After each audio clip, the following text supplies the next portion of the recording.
Hello friends, today we are reading some easy words, some basic words and basic sentences. I will tell you the meaning and sentences. You can write down in your notebook and you can listen these videos again and again. पहला word देखें, मैं आपको बताऊंगा, बोल के sentence बताऊंगा कैसे use होंगे ये सेंटेंस, और इनके हिंदी भी बताऊंगा, इंग्लिश भी। आप चाहें तो लिख सकते हैं, चाहे आप बार बार सुन के समझ सकते हैं। Now be attentive. Make believe, make believe, first sentence.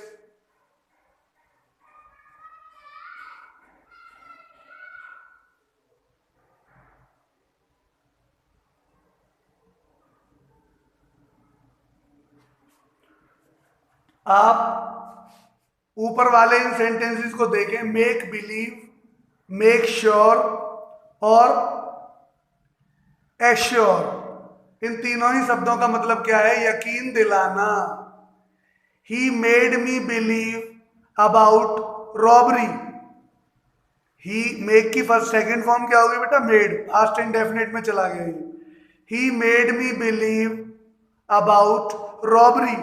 उसने मुझे डकैती के बारे में यकीन दिलाया।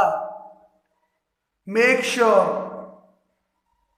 ही has made me sure.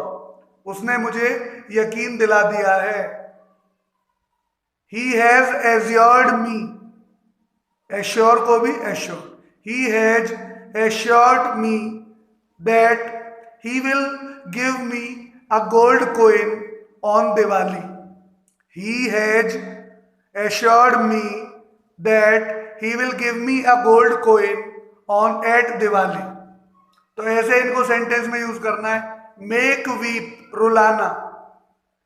He has made me weep many a time। उसने मुझे अनेकों बार रुलाया है। मेक की सेकंड और थर्ड फॉर्म क्या है? मेड। तो टेंस आपको पता ही है, टेंस के हिसाब से आप समझते हैं सेंटेंस को। कौन सा टेंस है? Present perfect. He has made me weep many a time.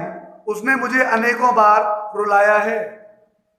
Sentence number 3, make laugh, हंसाना।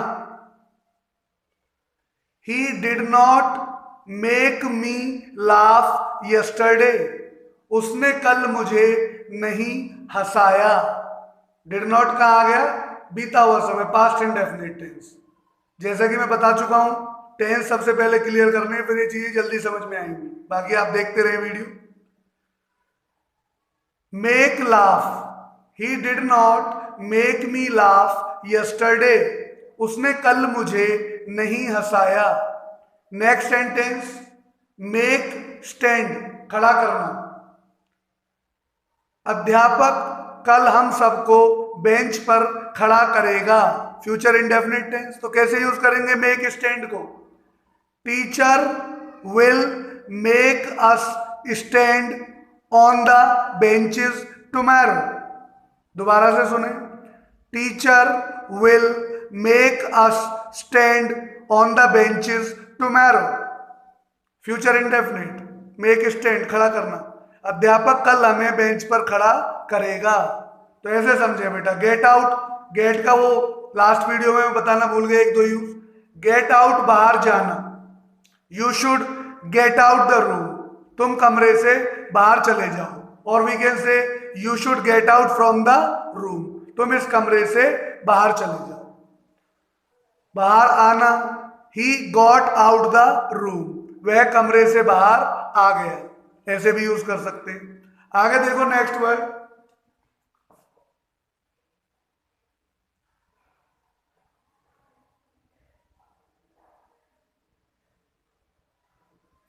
Gate out, बाहर जाना या आना। गेट थ्रू, सफल होना। मेक एग्री, राजी करना। मेक हैप्पी, खुश करना। परसुएड, राजी करना। मेक एंग्री, नाराज करना।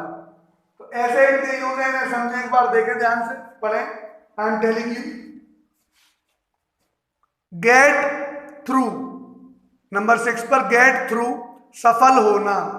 May you get through this exam, भगवान करे तुम इस परीक्षा में सफल हो जाओ।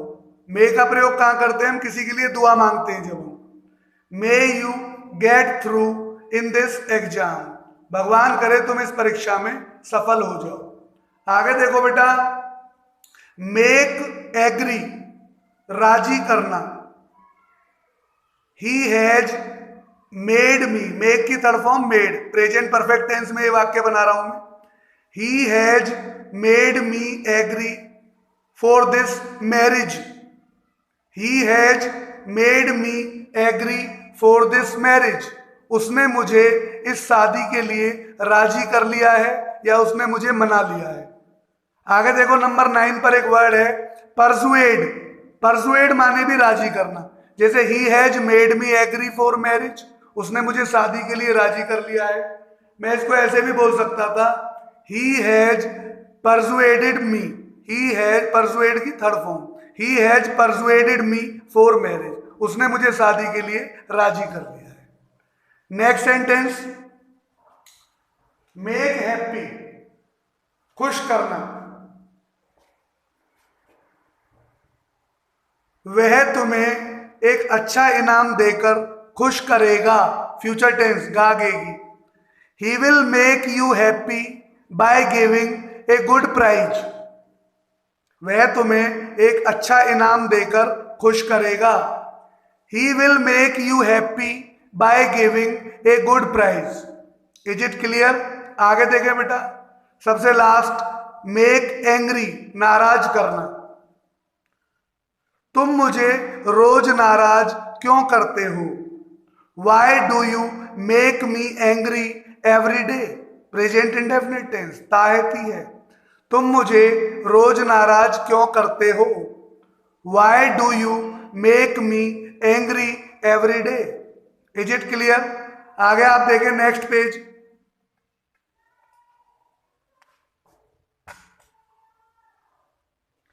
ये कुछ वर्ड है। Allow to sit, allow to sit मतलब बैठने की इजाजत देना। अलाउ टू गो, जाने की इजाजत देना। ऐसे अलाउ टू जो वर्ड है, इससे बहुत सारे सेंटेंस आप बना सकते हैं इस तरीके से इस सीरीज में, तो इनको बारीकी से समझें। As I have earlier told you, English is not the matter of mugging up, this is the matter of learning and understanding. English रटने की चीज नहीं है, समझने की चीज है बेटा, ध्यान से समझें। अलाउ टू स्पीक, बोलने की इजाजत देना। अलाउ टू वर्क, काम करने की इजाजत देना। अलाउ टू स्लीप, सोने की इजाजत देना। अलाउ टू रन, भागने की, दौड़ने की इजाजत देना। ऐसे आप अलाउ टू का यूज करके बहुत सेंटेंस बना सकते हैं, ETC एट एक्स्ट्रा। आगे देखो, एक बार मैं कुछ सेंटेंस आपको बता देता हूं, ध्यान से पढ़े बेटा। पहला sentence, allow to sit, he did not allow to sit me on the new sofa, उसने मुझे नए सोफा पर बैठने की इजाजत नहीं दी, बैठने की अनुमति नहीं दी। Number 2, allow to go. Number 3, allow to speak. Number 5, allow to sleep. Number 6, allow to run. अब ध्यान से इनको समझें। Number 2, allow to go, my father will not allow me to go. Sentence को समझें इसी हिसाब से, अलाउ के बाद मी आएगा, फिर टू आएगा, ध्यान रखें। My father will not allow me to go there, मेरे पिताजी मुझे वहां जाने की परमिशन नहीं देंगे। परमिट माने भी इजाजत देना और अलाउ माने भी इजाजत देना। आगे देखें बेटा, नंबर 3, अलाउ टू स्पीक,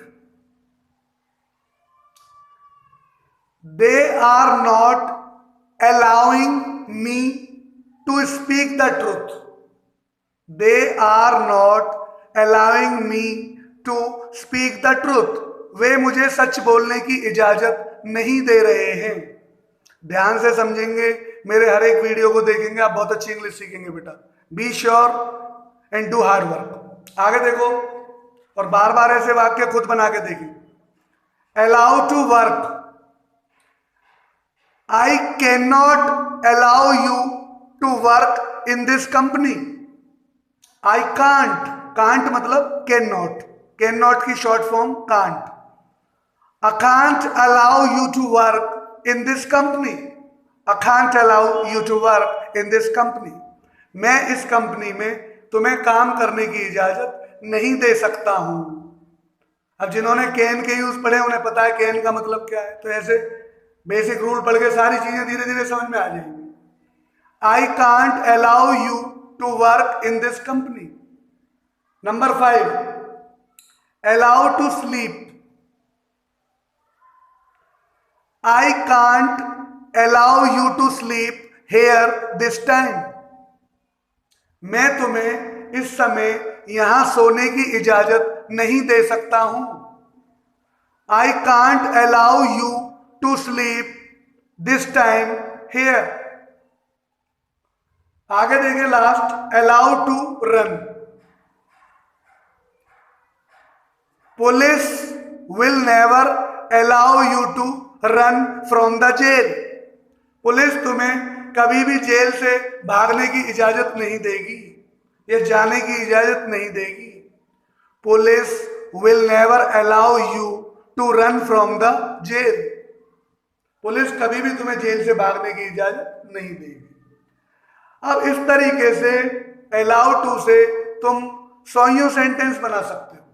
तो ऐसे इनको समझें, इनके यूजेस क्या है। पर ये ध्यान रखना, जब तक टेंस क्लियर नहीं है चीजें ढंग से समझ में नहीं आएंगी। तो जो भी मेरे नए स्टूडेंट जुड़े इस चैनल से, सबसे पहले उन्हें present, past, future, is, am, are, was, were, has, have, had, do, does, did, shall, will, ये क्लियर करने होंगे, तभी इंग्लिश को वो समझने में कामयाब होंगे।